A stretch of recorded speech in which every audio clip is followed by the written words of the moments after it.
lifting. If you've ever been painting and you go over a spot and the color starts to come away and you just start seeing this big white spot, and it's like the more paint you put over it, it just keeps staying white. You're like, why is the paint not sticking? That's what we call lifting. And the way that you solve that problem is you let first coat dry entirely, then you come back with that exact same color over the top, and that will prevent lifting. So if you have a spot that doesn't feel real even and the paint isn't sticking to the paper the way you want, walk away, let it dry, and then come back and try a second coat. Okay, first shade done. Now we're gonna go back to this original color that we mixed, pick up just a tiny bit more green and mix it in.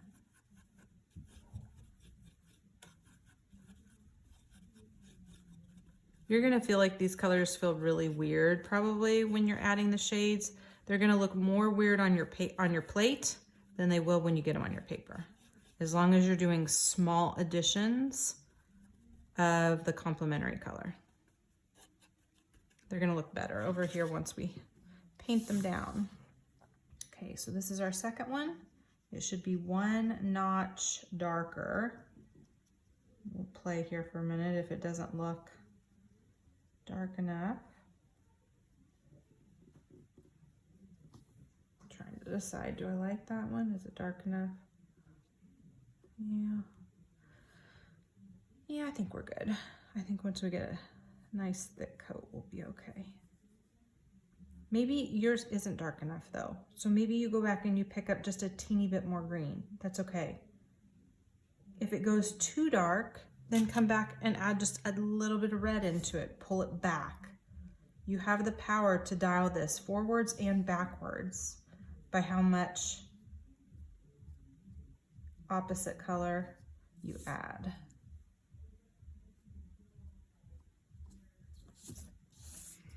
I'm gonna try not to drag my hand through what's wet.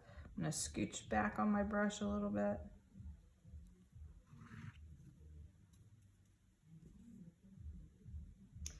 Styrofoam plates work better than paper plates because they don't just suck the paint up. The paint just kind of stays wet on top of the plate, which we like better. You'll notice that it's better than the magazine paper for that reason. And if you mix certain colors and you need them the next day, by putting it in the bag, you should have the ability to go back to it. Just make sure you mix enough to cover a whole section, because it is virtually impossible to mix the same color twice. It's pretty tough. Okay, it's a nice step up. And then my last is going to be one step farther. So this is probably gonna start looking really brown. I don't wanna go too much here. About like what we've done in the past, because we've got less paint that, you know, we keep taking some out of this pile every time we paint a new shape. We don't want it to look green necessarily. Just a really, really dark red, or what we would call a chromatic black.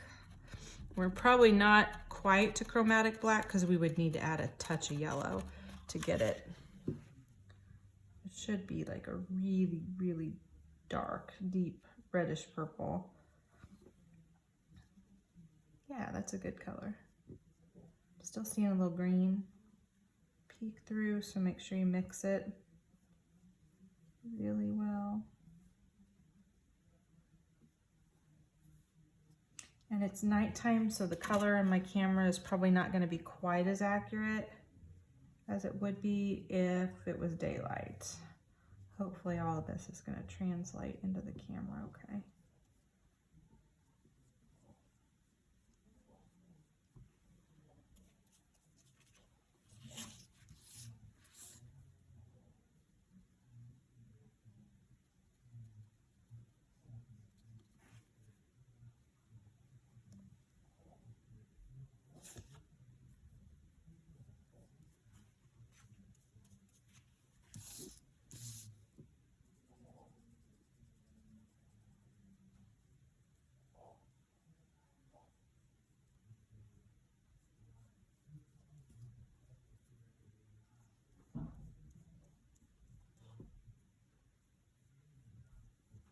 Okay, looks good.